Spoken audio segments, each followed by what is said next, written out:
Sidney Granville Elton was one of the longest-serving expatriate missionaries to Nigeria from 1937 until his death in 1987, and never for once leaving the country in his final 27 years.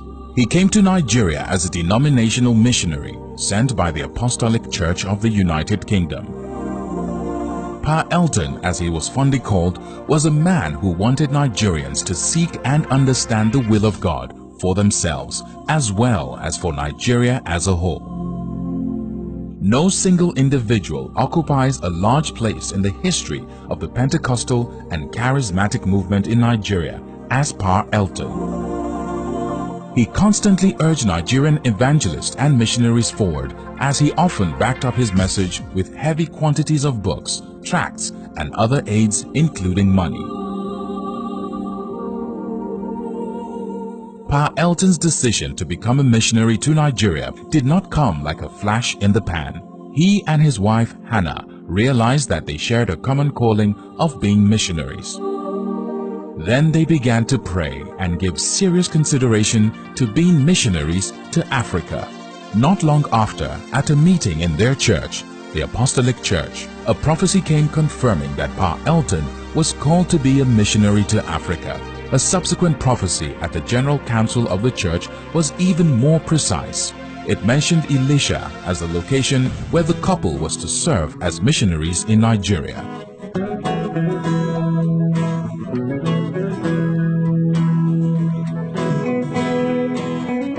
Pa Elton arrived at Elisha at the heat of a revival. At the center of the revival was Joseph Babalola. Well, he was called to be a missionary personally in the Apostolic Church. And then the prophet called him to come to Elisha. And that was in 1937. Joseph Babalola was in Elisha. The revival was still going on. So he came to Elisha and to Okioye. And there he was. There he started the work. The revival was going on and there were many miracles and all that, but little Bible teaching. So he took on the Bible teaching as the important part of his work. And he continued in that till he became the superintendent of the Apostolic Church work in Elisha area, which included Ekiti and all that area there. In 1953, he resigned his missionary appointment and threw himself into non-denominational ministry. He gradually became the prophetic voice upon whom many scores of young Nigerians leaned for advice and inspiration. Well, he was in the Apostolic Church, working as an apostolic missionary. Then revival came in 1952, the Lateran revival from America. So he resigned from the Apostolic Church and became independent. That's how he got in touch with so many other missionaries and pastors. And he became World Christian Crusade. That was the name he used.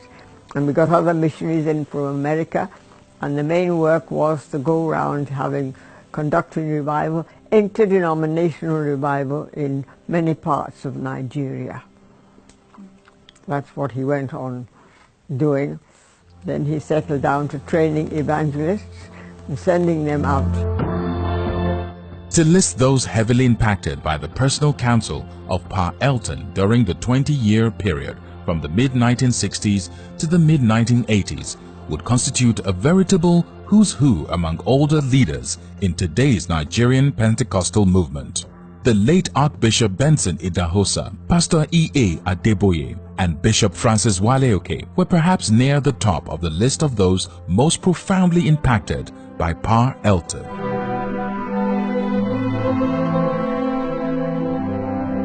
Pa Sidney Elton was strategically positioned geographically in Elisha in western Nigeria, with easy access to the centers of revival that opened up in the 1960s in Ibadan and Ife.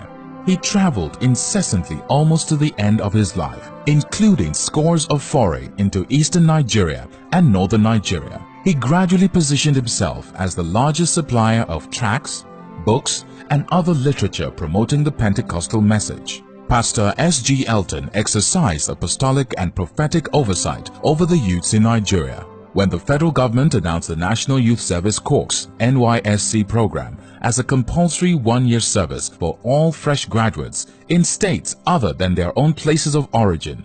Many university students fought and kicked against it. But with the prophetic insight, Elton explained to the Christian community, especially to the university undergraduates, that the NYSC program was God's way of using Christian graduates to spread the gospel to all nooks and crannies of Nigeria.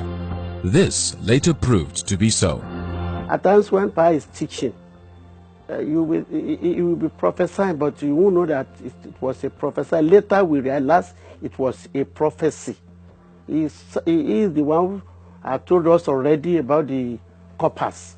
He said a time is coming in Nigeria why government will be paying the young ones to preach the gospel.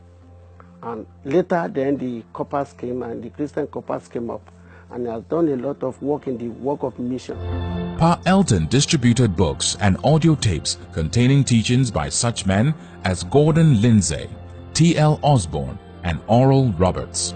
He was very instrumental to the visits of Gordon Lindsay and T.L. Osborne to Nigeria. T.L. Osborne held very successful crusades in places like Ibadan in 1957, Enugu and Benin in the early 1970s. He was in touch with T.L. Osborne, who was interested in the unreached areas, and he trained, my father trained evangelists to go to unreached areas in Nigeria. Now Pa Elton was a man who has interest in the move of God. I could remember in 1974 when T.L. Osborne came to Nigeria. He made us to be involved in that crusade together with late Archbishop Idahosa of Benin. Pa has taught us a lot. A lot of people always comes to him for counseling. Many Christians who have become famous today in the works of the Lord, they always comes to him for counseling. I could remember Idahosa always comes to him for counseling, and he always goes to Benin. He always go to Onitsha.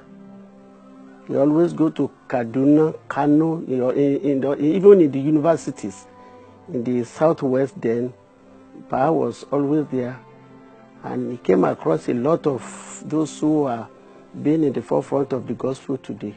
In the Pentecost move of Nigeria, Pa Elton cannot be overemphasized. He has done a lot of things concerning even is the one who opened our eyes to the fruits and the gifts of the Spirit and the move of the Holy Spirit. He has a lot of teaching us, and God has used him tremendously. After 50 years of a remarkable missionary work in Nigeria, Pa Elton passed on in 1987 and was buried in the city of Elisha alongside his wife Hannah.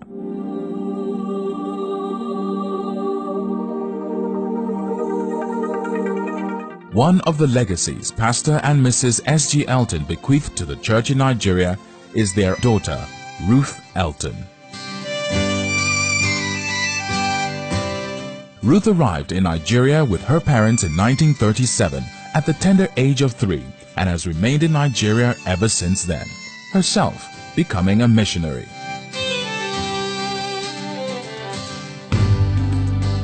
Came to Nigeria in 1937 when I was not up to 3 years old, and came with my parents who were missionaries. So I have been in Nigeria most of the time since. I am now a Nigerian. I have Nigerian citizenship. So I have been a missionary for over 50 years, and now I am sort of retired to Elisha, having been in Kogi State for most of the time. The life and work of Pa Sidney Elton has indeed left a formative and indelible mark on Nigerian Pentecostalism. If ever any human vessel could be given the credit of mentoring the charismatic revival and movement, it was he. Today, WAFBEC honors a man whose passion and work continues to impact the lives of many. Today, we honor Sidney Granville